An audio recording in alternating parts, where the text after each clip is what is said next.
আজকে আমরা রান্না করব তরমুজের খোসার নিরামিষ তরকারি। তার জন্য আমাদের দরকার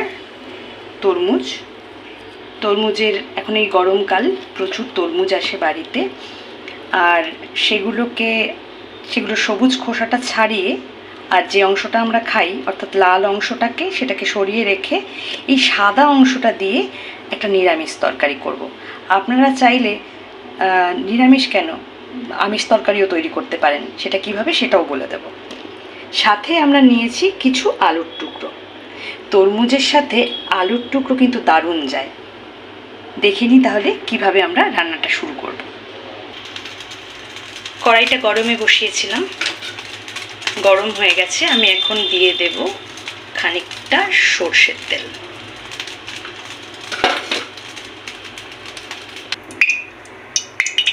সরষের তেলটা আমাদের গরম হয়ে গেছে, এবারে দিয়ে দেব আলুটা।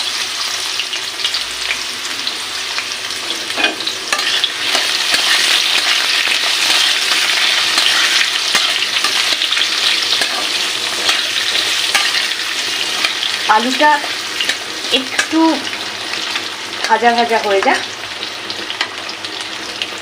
তারপরে আমরা দেব কিছু ফোড়ন। আলুটা ভাজার সময় আমরা একটু হলুদ গুঁড়ো, অল্প হলুদ গুঁড়ো আর অল্প লবণ দিয়ে দেব। মানে এক চামচেরও কম, একদম অল্প দিয়েছি। এটাকে আগে ভালো করে ভেজে নেব।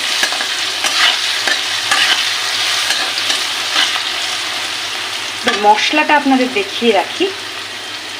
এই আলুটা ভাজা হয়ে গেলে আমরা এই দেখুন এখানটাতে নিয়েছি একটা তেজপাতা, গোটা জিরে,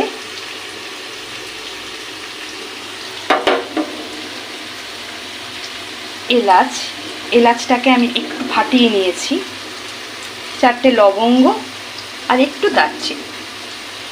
এটা আমরা দেব ফোড়নে। কিন্তু আলুটা যতক্ষণ না ভাজা হচ্ছে ততক্ষণ আমি ফোড়নটা দেবো না, এই কারণেই, তাহলে ফোড়নের গন্ধটা চলে যাবে। মিডিয়াম আঁচে আমার কিন্তু আলুটা ভাজা হয়ে গেছে। আমি একটু মাঝখানটাতে ফাঁক করে এই গোটা মশলাগুলো দিয়ে দিলাম। এবার এটা একটু হোক, একটা সুন্দর গন্ধ বেরোবে। এটা কিন্তু মিডিয়াম আছেই আমি করছি। একটু নাড়িয়ে দিতে হবে যাতে গোটা মশলাগুলো না পুড়ে যায়।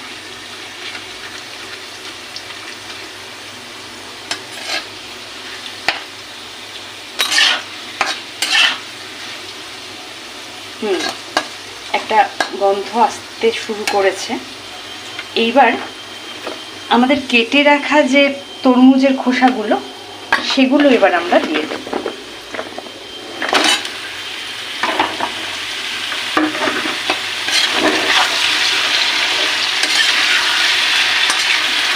এটাকে ভালো করে মিশিয়ে নিই। ভালো করে মিশিয়ে নেওয়ার পর অল্প একটু লবণ দিয়ে দিলাম।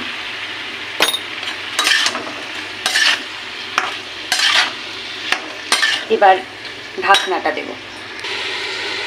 ঢাকনাটা দিয়ে দিলাম, কিছুক্ষণ হতে থাকুক। তার মধ্যে আমরা একটা মশলা তৈরি করে নেব।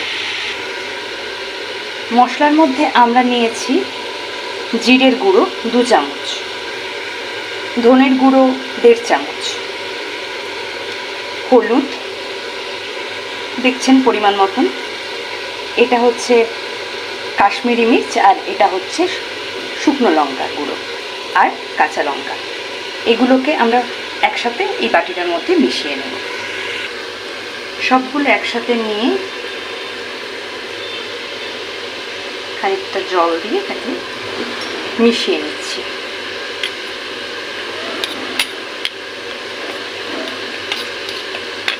একটু আগের থেকে মিশিয়ে রাখলে কি হয়, মনে হয় যেন মশলাটা বাটা। আর একটু ফুলেও ওঠে। আর একটু জল দিয়ে দিলাম।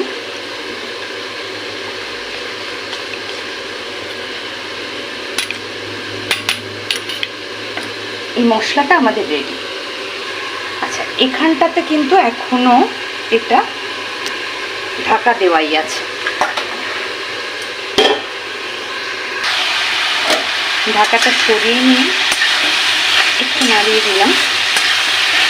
আবার ঢাকা দেব, কারণ এটা এখনো নরম হয়নি, আর একটু নরম হবে। যতক্ষণ না নরম হচ্ছে ততক্ষণ আমরা ঢাকা দিয়ে দিয়ে এবং মিডিয়াম আঁচে রেখে রান্নাটা করব। ঢাকাটা আবার দিয়ে দিলাম। এবার এই কোকোনাট মিল্ক পাউডারটা আমরা এই বাটির মধ্যে ঢেলে নিচ্ছি।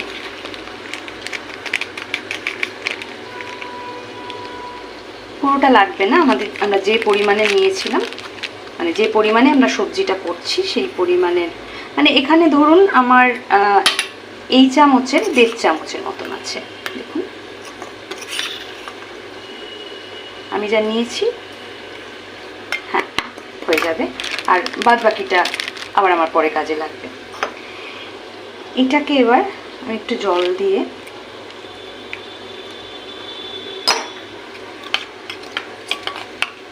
মিশিয়ে রাখছি।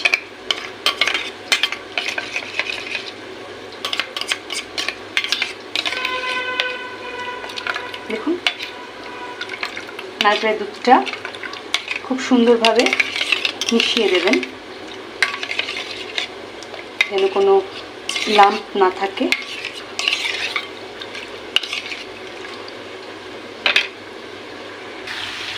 এটা কিন্তু প্রায় হয়ে এসেছে। এইবার আমি এর মধ্যে যে মশলাগুলো গুলে রেখেছিলাম সেটা দিয়ে দিচ্ছি।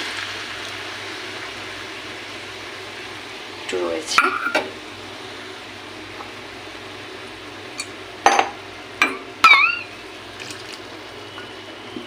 দিয়ে দিলাম। আঁচটাকে একটু বাড়িয়ে নিলাম আঁচটা। এবার এটাকে খুব ভালোভাবে মিশিয়ে আবার আমরা ঢাকনাটা দেব। রান্নাটা প্রায় হয়ে গেছে। এর মধ্যে কিন্তু আমি মাঝে মাঝেই ঢাকনাটা খুলে নাড়িয়ে দিয়েছি। দেখুন সবটা সিদ্ধও হয়ে গেছে। এবার আমি নারকেলের দুধটা দিয়ে দেবো।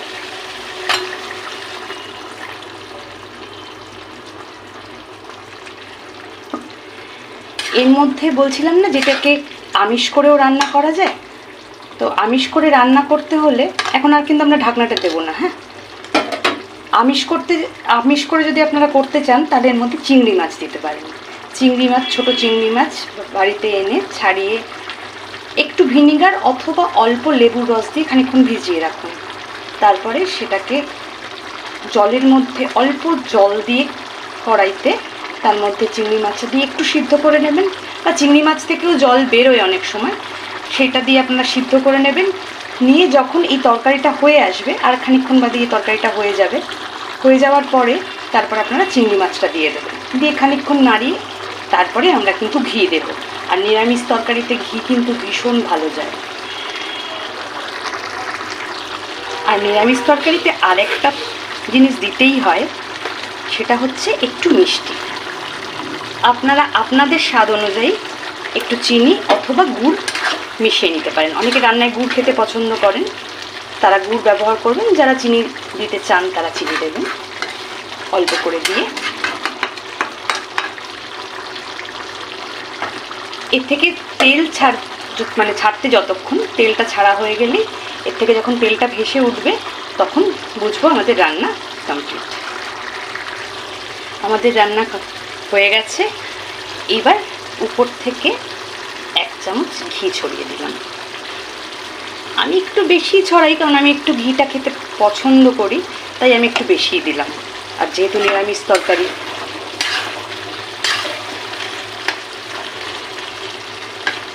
আমাদের রান্না হয়ে গেছে।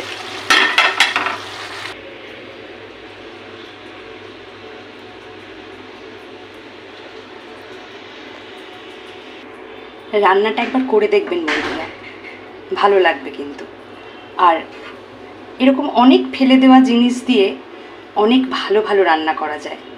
আর তরমুজের খোসা দিয়ে আরও অনেক রকম রেসিপি হয়, সেগুলোও আমি হয়তো পরে আপনাদের সাথে শেয়ার করব।